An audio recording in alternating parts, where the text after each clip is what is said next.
Hey everyone, I am going live for the first time on YouTube. So right now, I don't even know if I am live right now. So I want to be sure that you guys can hear me. Hold on, let's see. All right, so I just want to be sure that I turned that down because now I can see that you guys can hear me, which is good. All right, so I'm going live for the first time, so bear with me and y'all stick with me until the end. And for those who seeing me for the first time, my name is Dr. Selena Baker from my name is Dr. Selena Baker from drSelenaBaker.com, and I'm with Boss Moms Online. And what I do is help busy moms cut the crap and get more leads and sales in their business. And today I just want to talk to those out there who have that have a YouTube channel that actually making content for YouTube at the moment. And right now we're in a time crunch because we have to get things and affairs and orders with our channel. And I just want to bring that up to you guys. And for this to be my first live, I figured that I should bring out something that's, pretty serious that we need to be, in tune with. Let me make sure on my page here that you guys are on here. All right, so I do have my notes. I just want to bring this up for those people who have some concerns about COPPA, who has some concerns about the FTC and what they're trying to do. And I want to be sure that you guys are in the know.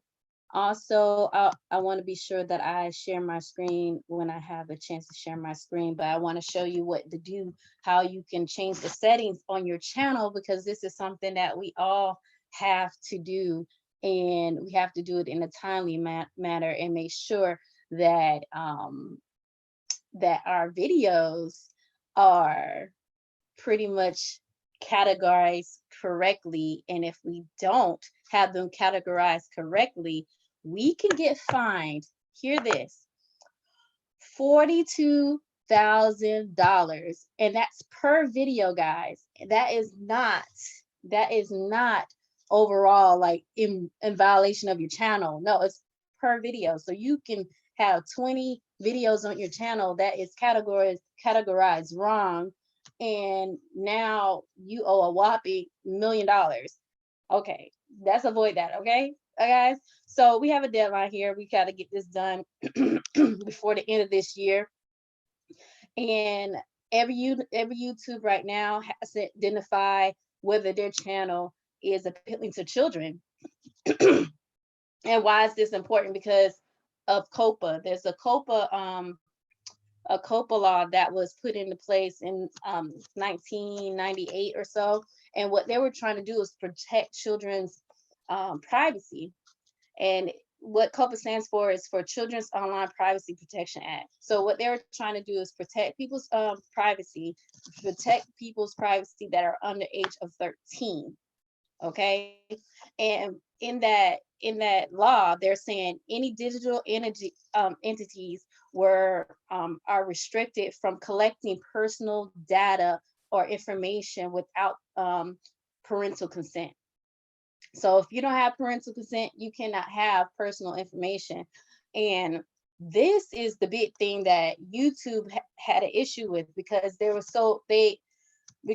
so much content on there. It was kind of hard to keep things straight.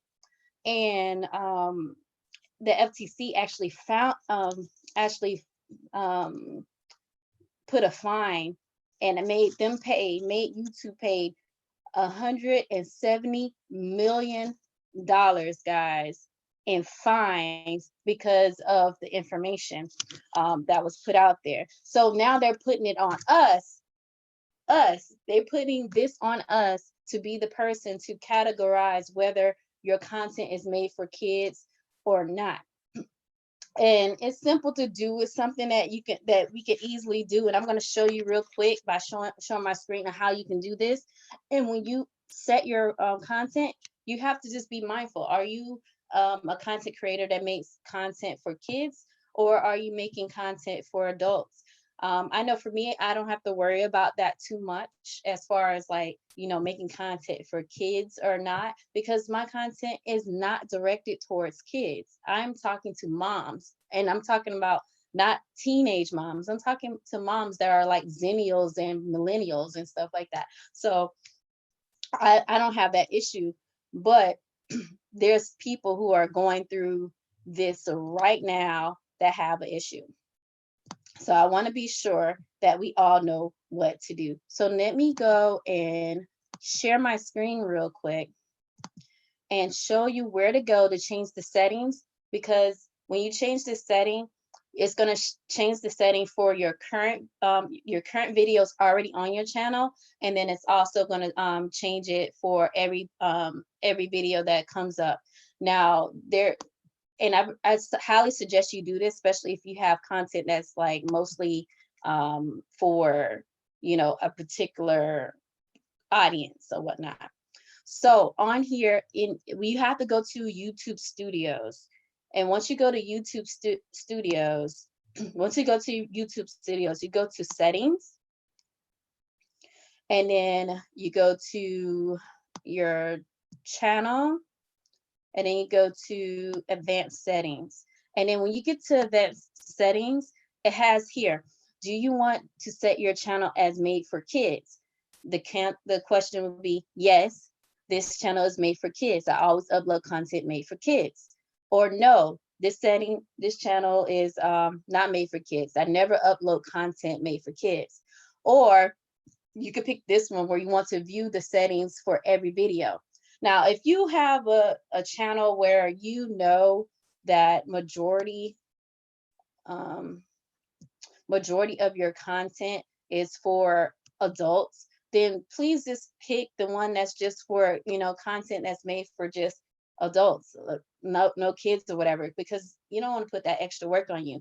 Now, if you have a channel that's kind of mixed or whatever, so this is how you can do a channel that is kind of mixed up or whatever. Like you make content for adults, but then you have these gray area type of videos where the content may appeal to kids, may not, you don't know, but you want to, if you feel like you want to select those channels to be, yes, they're made for kids, you don't have to do it all at once or anything like that. I mean, it's not that you don't have to do it all at once. I want to backtrack. I want to show you an easy way to do it than to do it individually. And so let's say you have 20 videos or whatever. All you have to do is pick the few videos that that are kind of geared towards kids, and then go to go to edit, and then you go to audience. Come on. And then when you go to audience, then you can select, if this goes up for me, I don't know if you see this down here, because my screen, when I try to scroll up, doesn't show it. But at the bottom part, it says, yes, it's made for kids, or no, it's not made for kids. So that way you don't have to, go to each individual video. Let me stop the share.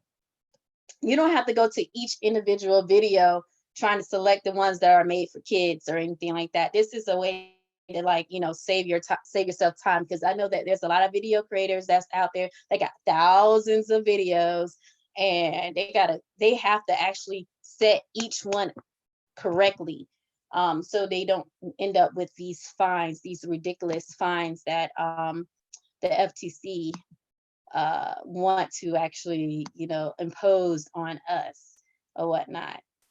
So I find that like really ridiculous.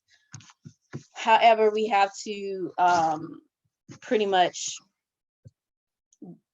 deal with it for now, but we do have a choice to go and put an appeal and send your suggestions and everything for to the FTC, all your concerns and whatnot to the FTC. Now, my thing is for you just to avoid miscategorizing, your videos or whatnot. Now, for those, you won't see a big difference when it comes to, channels that are made specifically for adults. But where you'll see the biggest change is those who specifically make content for kids. Like those like Blippy that, all he does, he make his living off of making content for kids. Now, this is going to make income plummet significantly because of the new changes. So let's say that you do have content that's made for kids. Now the features that you are going to that's going to be removed as your channel being identified as something made for kids is the comment section. Now you are not unable to engage with your audience. Personalized ads, that's where you're probably going to see the biggest dip in your income, because now you're unable to, have personalized ads. Info cards at the end screens, you're not able to have. You'll get rid. You will no longer have the stories. You will no longer have the community tab. You're not going to have the notification bell anymore. So people are unable to, hit that notification bell to find out when you upload again.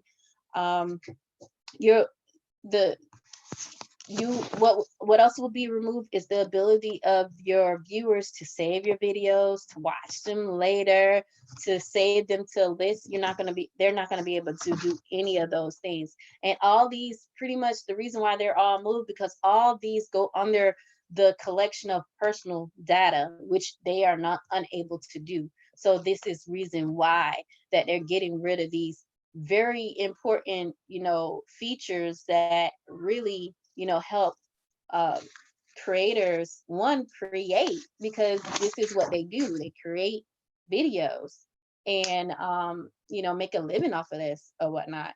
So I really feel for those who make content that is solely for kids. I really do feel you guys. And I guess the next step is to, go to the FTC and fight it, because it's going to change. It's not going to just have an impact on just the creators who have content specifically kids, but it's going to affect everybody. And then there was so much gray area. The gray area was content that appeals to children. How the heck do we even know what content appeals to children?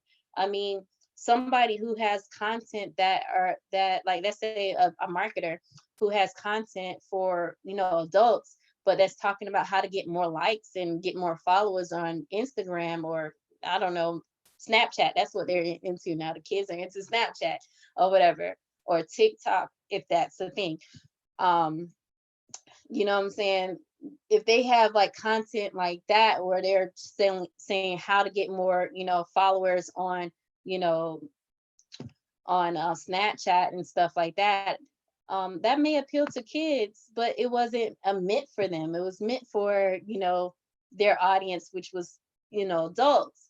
So, hey, there's so much gray area there. It's like, how would you know what is appealing? I don't even know if this video right now is appealing. Well, at least I know. Yeah, let me stop joking, because I know that this is not appealing for kids. I do not anticipate any child watching this video right now. So, but anywho, I mean, all I can say is that we have to watch our butts. Let's do what we need to do now, and then, do what we have to do to fight later. So I just wanted to come to you guys pretty much live for the first time. So, this was different. That's all I can say. This was different. And give you some information about the COPPA situation.